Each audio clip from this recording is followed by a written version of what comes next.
Hey, what is up guys? It's your boy Speed here, and today I want to answer the question of when do you pop BKB in a team fight? Now, this is a very complex question, and there's a lot of factors that go into the technical optimal time to pop Black King Bar in a team fight. But we're going to be watching Navi Noan on his Leshrac. This is a hero that obviously buys BKB early on into the game, and I thought this is perfect because we're going to be able to watch a team fight at minute 23, a team fight at minute 35, a team fight at minute 37, and a team fight at minute 42, so 4 total team fights in which he pops BKB and discuss why he pops BKB when he does, based on the information he has and based on the matchups that he's against. But without further ado, just want to say smash the like button, subscribe to the channel, and let's get into the video. Also, I want to tell you guys that if you've been struggling with solo queue and you're looking to get to the next rank, I'm going to be able to help you. Like, literally, with the gameleap website, I'm going to give you guys guides that are going to make it unbelievably clear on what you need to do. So if you've been stuck in the solo queue grind, you don't know what to do, and you want to become absolutely broken, but like actually you want to become much better at Dota, and you want to take it more seriously, the gameleap website is going to help you do that. So click the link down below, I'm going to help you get to the next rank, and I'll see you there. Alright, so getting into our first BKB usage of the game, Noan is going to take one of the first major team fights of the match actually on the top side of the map. Now, the first thing we have to do is actually look at his matchups.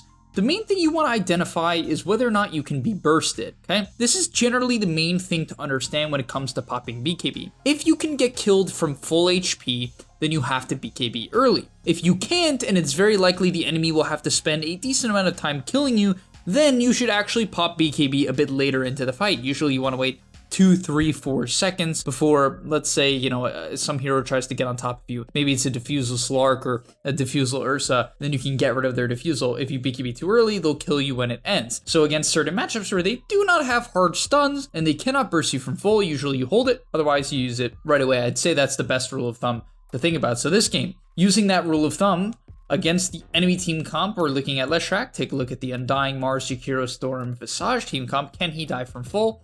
The answer is yes.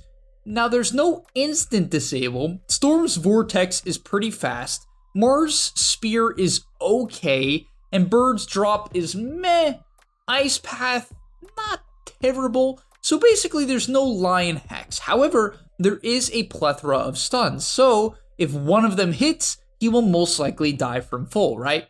And so yes, he does need to BKB relatively early, but if he has vision of at least, I would say, Storm and some vision of Mars or an idea of where Mars might be, then he doesn't have to pop the BKB literally immediately. So Smoke Breaks doesn't insta BKB. In fact, as the arena comes out here, he actually opts to Yules first. So clearly understanding that if he uses, he'll still be able to get the BKB off at the end. You can BKB even if the Ice Path comes out, and he's going to end up coming down and doesn't panic pop the BKB. Why? Why does he not panic pop it? He doesn't panic pop it because Mars already used Spear, he has clear vision of Storm, even if he didn't have vision of Storm, because let's be real, he might not even be looking at the minimap here, but even if he didn't have vision of Storm, he can listen for the Storm Zip, he can watch for the Storm Zip. If that comes out, then he would probably BKB. But he decides to BKB now.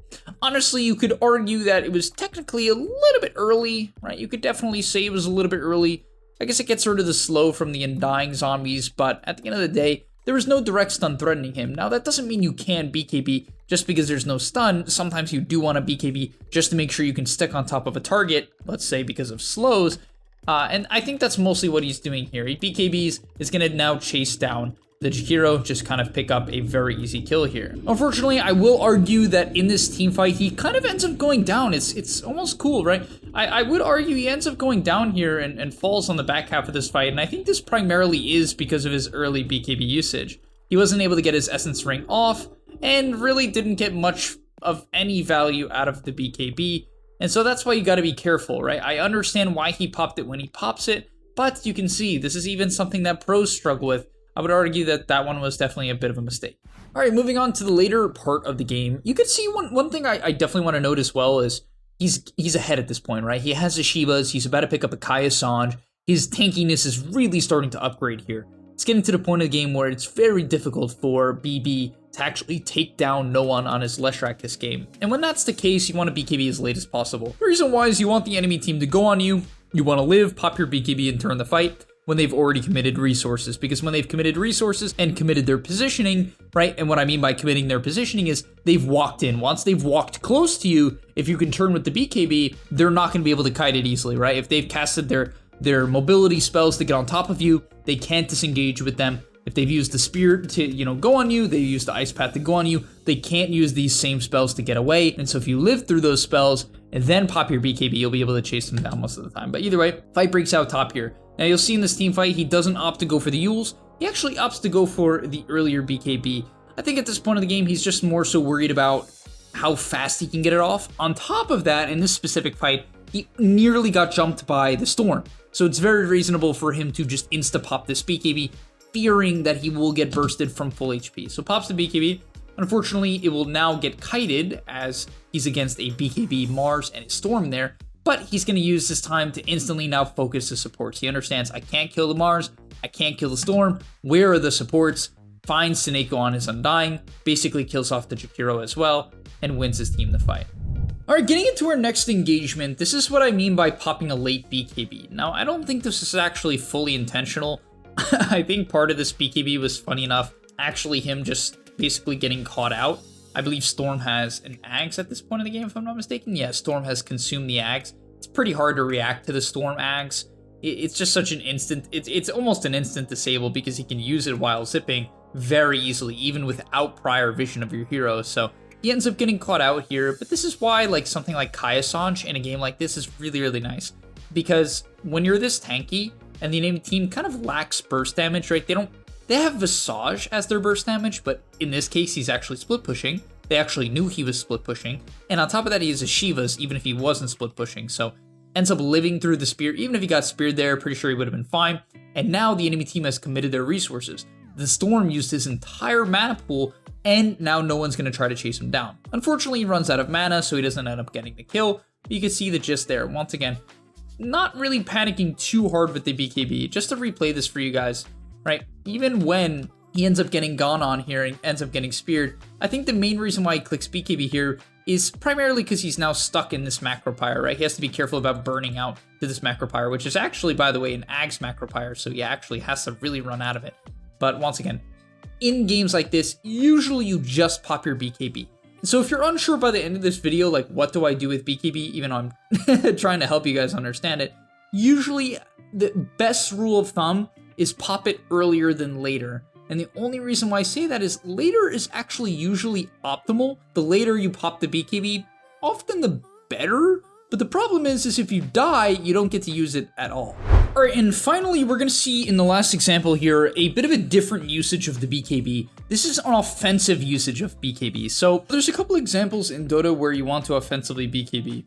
And honestly, the main dilemma that usually comes up around offensive BKB is that I received the question recently, Speed, what if I have Aegis, right? So, for instance, let's say you're the Medusa this game and you have a BKB, okay? And this fight breaks out. You might be like, do I BKB first life or do I BKB second life? Usually the answer to that question is you BKB second life, and the reason why is because if you BKB first life and they end up killing you after, you'll often just get chain stunned right after respawning from the Aegis, because it's very easy to set up on the timer, and then you die, right? And so usually with Aegis, you BKB the second life, you bait them in when you're respawning in 5 seconds, and you go from there. However, there is actually a time, and I'm going to show you with this example, there is a time in which you BKB even when you have Aegis, or even when you generally should use it defensively to turn around the engagement. So when is that time? The main time is when you can kill a core. When there is a big kill that will likely not happen if you don't BKB because of an ice path,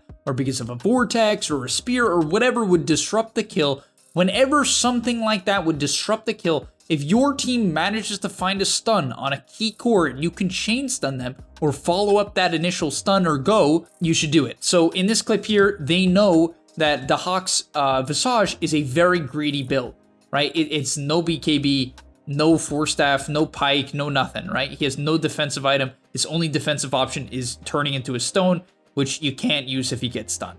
And so he knows that if they get on top of this Visage, they can kill him. And that's exactly what we're going to see in a moment here. He's not overextending, doesn't want to jump the fountain, because once again, you do not want your BKB easily kited. The biggest mistake you could make is pop a BKB that the enemy team can easily run away from, right? If the fight hasn't broken out, it's going to be very easy for them to identify, oh, you BKB'd, run away. So you do not want to generally go in until your initiator goes, especially, well, once again, if you're not the initiator. If you are the initiator, usually you should just BKB and go, but look at the immediate follow-up on the stun and the pre-BKB that we're going to see here, right? The DK is going to look to jump in, and he's going to be watching his DK very closely, right? The DK is his main synergy partner of this game.